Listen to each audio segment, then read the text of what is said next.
به نام خدا. ایرانیان عزیز در سراسر دنیا عرض سلام و ادب و احترام دارم خدمت شما. یه گریز چند دقیقه‌ای بزنیم به مسائل سیاسی روز. شما الان دارید می‌بینید که همزمانی که ما داریم مذاکرات رو انجام میدیم که البته همون هم خودش جریانی داره، خودتون شاهد بودید که حضرت آقا امام خامنه‌ای رضایت نداشتن، گفتن هوشمندانه نیست، خردمندانه نیست و عرضم بود شما که شرافتمندانه و اینام نیست. اما به هر حال رفتن و از ایشون اجازه گرفتن. ایشون رضایت نداره ولی اجازه رو بالاخره از ایشون اخذ کردن، گفتندم غیر مستقیمه. حالا بینش یه سلام علیکی هم شده، حالا 40-45 دقیقه هم یه وقت با هم صحبت هم کردن، آداب دیپلماتیک بوده، سلام احوال پرسی بوده. خب چطوری، چه خبر، سلامتی، بچه‌ها خوبن ان شاء الله، خدا را شکر، زنده باشید، سلام دارم خدمتشون، دعا گو شما هستن. اما اینا هیچ کدوم مهم نیست، مستقیم و غیر مستقیمش حقیقتا از نظر من مهم نیست. با تمام این اوصاف همونطور که میبینید داره باز دوباره ناو میاره، دوباره هواپیما اضافه میکنه، دوباره میگه به زودی در موردش تصمیم میگیرم، ایرانی ها دیگه چاره ندارن، من احساس میکنم میخوان منو گول بزنن فلان و بهمان. آن چیزی که من به شما میگم دوستان به عنوان تحلیل این سخنرانی این هست که اسرائیل شدیداً دنبال این هست که پای آمریکا رو وسط بکشه و بالاخره آمریکا بخواد ایران رو بمباران کنه. و اگر این اتفاق بیفته به نظر من، ببینید الان میگن که آقا مثلا آقای نفتالی بنت اومده گفته که نه دیگه ایران الان در ضعیف‌ترین حالت ممکنشه. این فکرها رو میکنن و میان بالاخره به نظر من اینا قصد شرارت رو دارند و هر طور شده میخوان این ترامپ بیعقل رو، ترامپ اتفاقا اصلا آدم باهوش و با ذکاوتی نیست، بسیار آدم بیعقل و تودار نیست. ببینید آدمایی که تودار نیستن زیاد نمیشه، چون بالاخره آداب سیاست اینه که خیلی چیزا رو آدم افشا نکنه، تو دلش بذاره، این همه جور میاد همه چی رو میگه. در نتیجه این آدم بیعقل رو به جنگ بکشونن، یعنی آمریکا رو هول بدن جلو، خودشون هم هستن. اگر این اتفاق بیفته ببینید مثل دقیقاً کسی است که دیگه میگه من چیزی برای از دست دادن ندارم. ایرانی ها دارن از خاکشون دفاع میکنن، طبیعتاً در موقع حمله احساسات میهن پرستانه، انقلابی، اسلامی، شهادت طلبانه، نمیدونم وطن پرستانه، همه اینا در ایرانی ها شدت میگیره، در صورتی که اونا تهاجم کردن و این ماییم که داریم از خاک کشورمون دفاع میکنیم. و این میتونه بزرگترین اشتباه ترامپ در طول زندگی خودش باشه.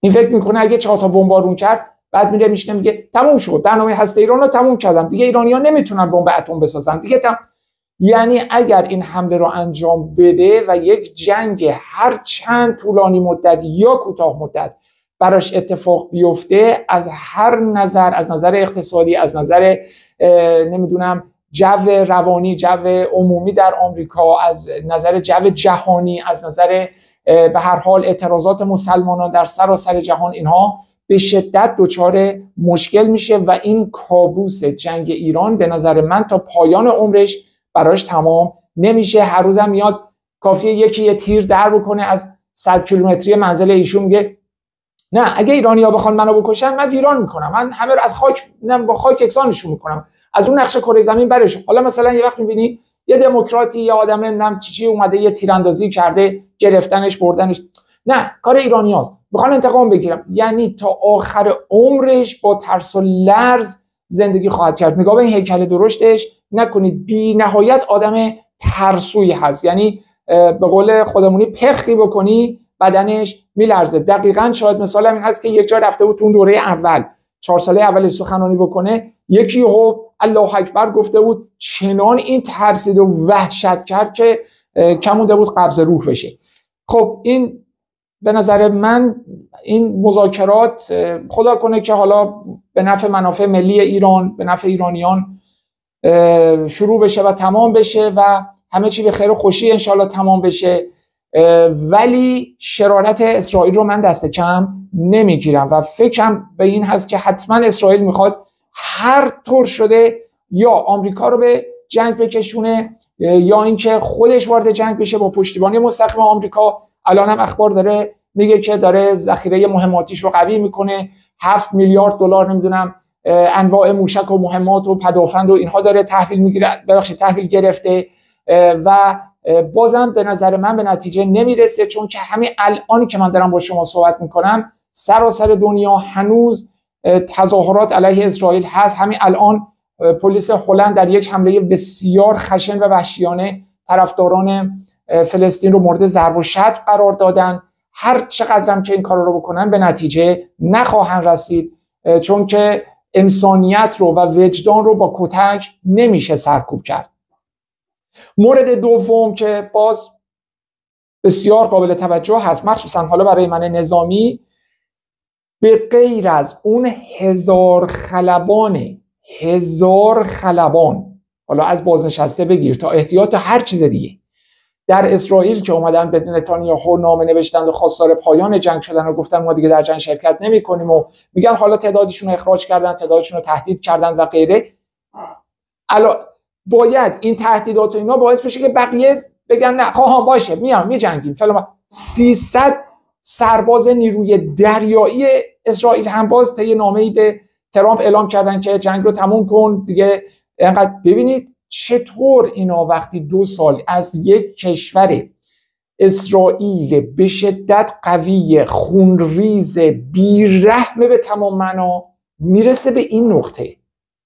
ببینید اینا جای بسیار تفکر داره، میرسه به این نقطه که خلبانانش، نیروی دریاییش، نیروی زمینیش، اینا همه دارن دیگه میگن که آقا تموم کنید. چطور شما حالا میخواید با ایرانی بجنگید که داره از خاک کشور خودش دفاع میکنه و با انگیزه شدید، یعنی از اون قشر خاکستری که الان بری کنارش بشینیم که مثلا جمهوری اسلامی قبول ندارم، اون میان، اون کسایی که انقلابی ان و مذهبی ان و بسیجی ان و طرفدار نظامن که اصلا وظیفه‌شونه بیان، کسانی مثل من که اصلا تکلیفمه بیان، یعنی حتی بعضی‌ها تیکه میندازن ها میخوای بازنشست بشی، واسه بازنشست اصلا من باور کنید جنگ بشه یک طرفه شاید حتی از ارتش خارج بشم بدون دستور خودم رو به پادگان‌های سپاه معرفی بکنم، چون ارتش اجازه نمیده من وارد جنگ بشم. میگن تو نم رصد اداریه، نم رصد رزمی نیست فلان. خیلی خوب، یک طرفه از پادگان ارتش من بیرون میام، خودم رو به اولین پادگان سپاه معرفی میکنم، میگم آقا من سرهنگ فرشاد فرزش هستم، هر کاری که بهم بگید انجام میدم. اگه قرار جایی بشینم تیراندازی کنم، اگه براس سخنرانی حماسی بکنم، اگر براس روحیه بدم، نه اگه براس هر کاری که باید انجام بدم انجام میدم. چون ارتش نذاشت من علیرغم اینکه به شدت و روزانه و ساعاتی من تلاش کردم که در جنگ عراق و سوریه در همون جریانات مدافعین و اینا شرکت بکنم، اجازه ندادن و این همیشه مثل یک داغی بر جگر من موند. این سری دیگه من این کارو، این تجربه رو تکرار نخواهم کرد و حتما در دفاع از کشور شرکت میکنم، فرایم که نتیجه چه خواهد شد. اگر پیروز بشیم خدا رو شکر از خاک کشورمون دفاع کردیم، اگر به ظاهر شکست خوردیم هیچ اشکالی نداره، در دنیای آخرت با شهدای کربلای 4 و 5 شهدای چالدران محشور میشیم انشالله. بازم افتخاری چون از ناموس و خاک کشور خودمون دفاع کردیم. پس در نتیجه هنوز اینا جنگ حماس و نمیدونم فلسطین و اینها رو تمام نکرده، دارن نظامیاش که نظامیایش هم اینا هم پشتوانشون آمریکاست، خودشون که اصلا می‌خواستن ما بجنگن ظرف 14 روز کارشون تمام بود. حالا دیگه آمریکا دیگه میدونید اومده پشتش بوده و غیره و حالا دارن این کارا رو میکنن، ولی به نظر من نتیجه‌ای نخواهند برد. آماده هستیم، شما هم آماده باشید. الان هنوز اگر جنگی صورت نگرفته یا موشکی شلیک نشده از هیچ کدام از طرفین، وظیفه ما این هست که با تمام قدرت و با تمام قوا و با تمام احساسات میهن‌دوستانه، وطن پرستانه و انقلابی و حالا هر چیزی که بخوای اسمش بیاری، اصلا بگو دفاع از ناموس و غیره، باید در فضای مجازی فعال باشیم. من هر جایی که این ایران اینترنشنال، BBC نمیدونم اینا هر جای هست من کامنت میذارم پی در پی. بله فحاشی هم به من خیلی میشه، اصلا برام مهم نیست. جنگ دیگه، جنگ اونجا تیر به هم میزنن، اینجا فوش به هم میدن. محکم من وارد شدم، کامنت میذارم، نمیدونم علیرغم اینکه هزاران بار بهمون گفته بودن که حق ندارید کامنت بذارید برای نمیدونم اینترنشنالش، میذارم، محکمم میذارم. تمام اونهایی هم که انسان نیستن بهشون یادآوری میکنم که شما از حیوان پست‌ترید و بره، چون الان وظیفه ما فعلا فضای مجازی هست و باید حتما در این راه پیروز بشیم انشالله به حول قوه الهی، چرا که جان ناقابل ما فدای خاک پاک ایران ما. جانم فدای ایران و السلام علیکم و رحمت الله و برکاته.